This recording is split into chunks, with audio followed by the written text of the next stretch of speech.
The time of harvest and the holidays associated with it will slowly say goodbye.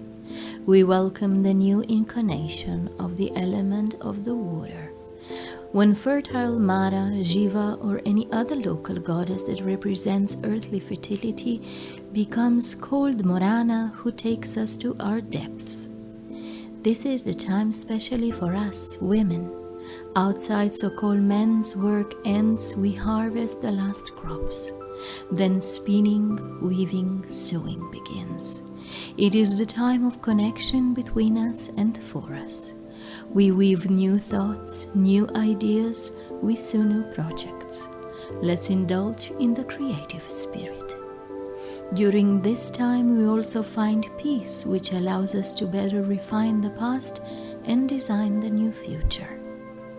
For many, however, this transition is sometimes very troublesome, because connecting with the underworld that opens up to us is also associated with darkness, the unknown, the subconscious, and for many it is difficult to let go and face the darker part of ourselves. Especially in October, the energy of Goddess Mokosh guides us. It helps us to re-establish contact with ourselves, to contemplate on our missions or reconsider them in our life. Mokosh guides us to tune into autumn. All the weaving and sewing of a new future can only be successful in the long run if we know how to look deeply and analytically into the past, learn from mistakes, and then as a result clean up everything that no longer serves us. On the basis of oral and written traditions, we can quite accurately determine and outline the rites of the ancestors of our area during solstices, but it's much more difficult to outline them in the fall. This time, from the first harvest to the end of October, when according to old native belief the souls of the dead also come to our side and the worlds mingle, it is marked by several interrelated holidays and customs.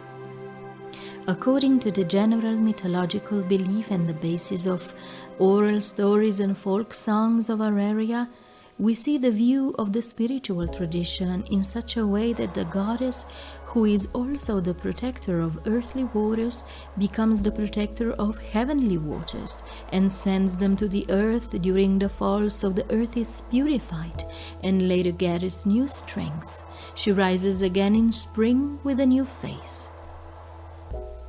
It is the same goddess who in the spring becomes engaged to the potent military god of vegetation and new beginnings, Yarilo, or in Slovene language, Jarnik, the son of the Lord of Heavens, Perun.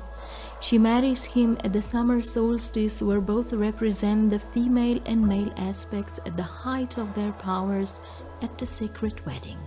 But in the fall, the goddess transforms into a different, less pleasant energy that leads us to our apparent death and prepares us for the transformation as the sun's power is in decline. Once upon a time, the whole community gathered in August, picked apples, and then created a variety of apple dishes and offered them to the gods. In many parts of Europe, the so-called apple festivals happen wildly all around, which are related to harvest festivals that are also held in September, especially on the 8th day and around equinox. They date back to the pre-Christian times but survived to this day. There is even preserved custom of cleansing with an apple.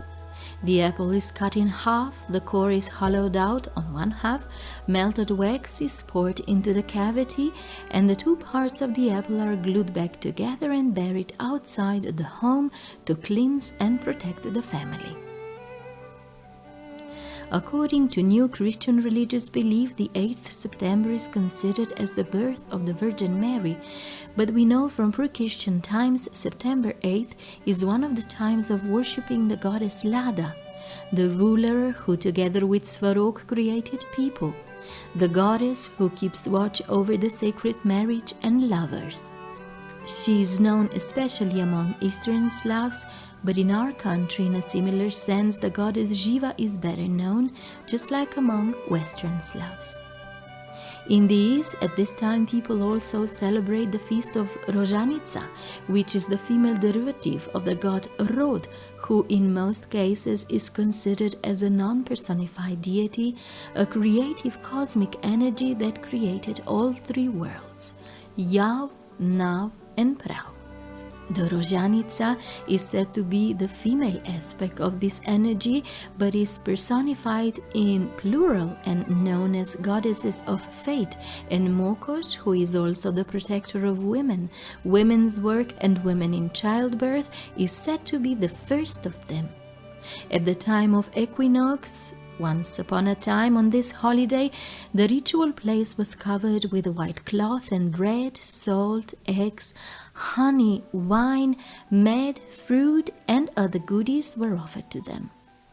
Rojenice, Sojenice, or Rožanice or Rodzhanice are also a large part of Slovenian and South Slavic culture.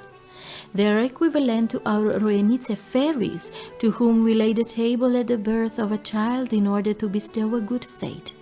People also made offerings within a ritual haircut when the child leaves the childhood period behind and transitions from the mother's protection under the father's wing, especially with boys. Autumn is the time when people used to spend more time behind walls, and this brought a lot of friction and clearing. And this is precisely what autumn is about, cleansing and transformation. During this period, when everything calmed down, the so-called Dehner, the community leader in Posočje area in western Slovenia at the Soča River, finally had the time to devote himself to education. He taught the members of the community to read and write, decided on the so-called Vahta, old believers police, and he devised rituals. Autumn is not marked by the annual milestone with a ceremony such as on summer solstice, but in the fall, Dehner and all those who lived on the edge of society, hermits, clairvoyants, fortune-tellers, got together internally. It is certain that a current pulse of nature was perfect, so that they debated about the ancient religious practices in a calm spirit and learned from each other. Until the spring, however, unmarried uncles, as they were called, aged 39 or older, visited Dehner regularly. Every spring and autumn, a mask called kotunik or sun collar walked around houses in western Slovenia. It is known that they also performed an autumn ritual with it, which is similar to the spring one, but it's not precisely recorded. Various masked rituals throughout the fall suggest a universal practice in a European world. As emissaries of the underworld, they go around, and in faith, so not to offend the underground deity, people love to make offerings to them. The Riepušč is a special old believer's mask that has a worn-out ribežen on his head. Ribežen means graper. He begged for food as he walked around the village during turnip harvesting. He threatened to pee on turnip if he was not given food. The housewife donated sausage, eggs, and bread. Riepušč's companion got the rest of the gifts. Riepušč then takes turnip, cuts it in half, and uses half of the turnip to smoke the premises of the homestead to cleanse them of the bad energies and diseases. Turnip is also used in winter rituals in Slovenia, as it represents the cleaning of one's soul.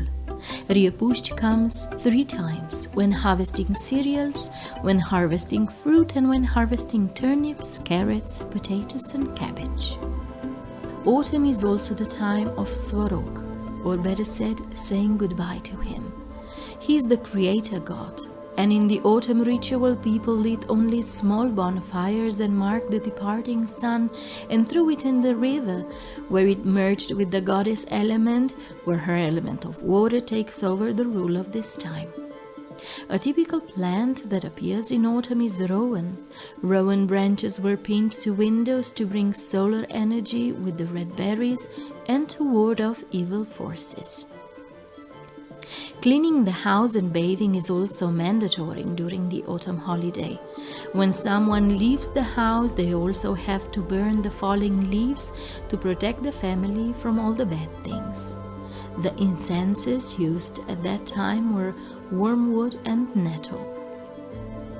Deva and Devach are present in our karst in the vicinity of Divacha, which stands out as a remarkable local specialty of our native faith. Some believe that the place Divacha got its name precisely from the local mythological tradition. According to the testimony of the old people written down by Boris Chok, the old rituals were preserved there even in the 19th century, but they were performed in secret. A special ritual was performed in September on a full moon.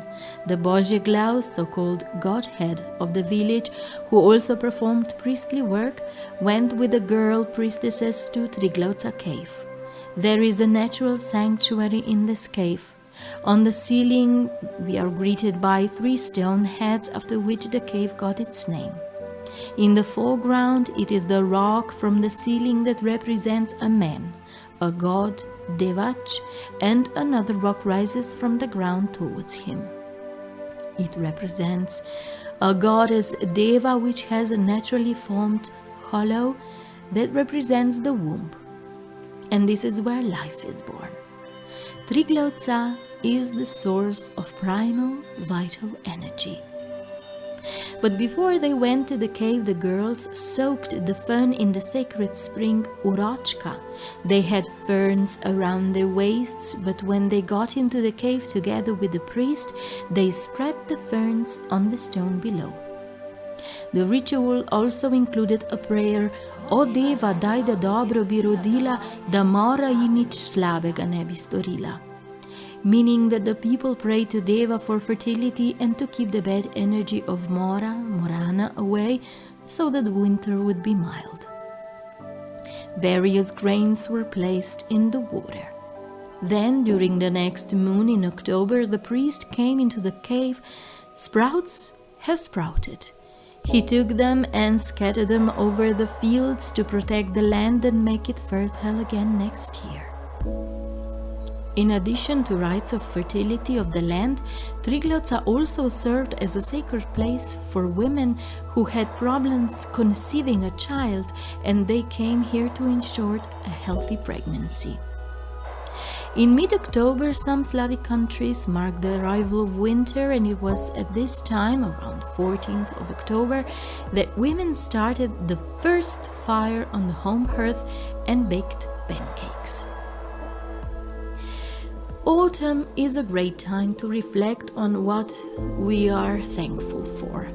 More gratitude brings more inner satisfaction, and it's good to pay more attention to what we have instead of what we don't have.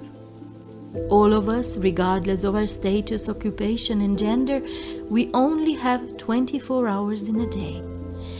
And time, which ticks the same for everyone, is the greatest gift we can give ourselves and give to others.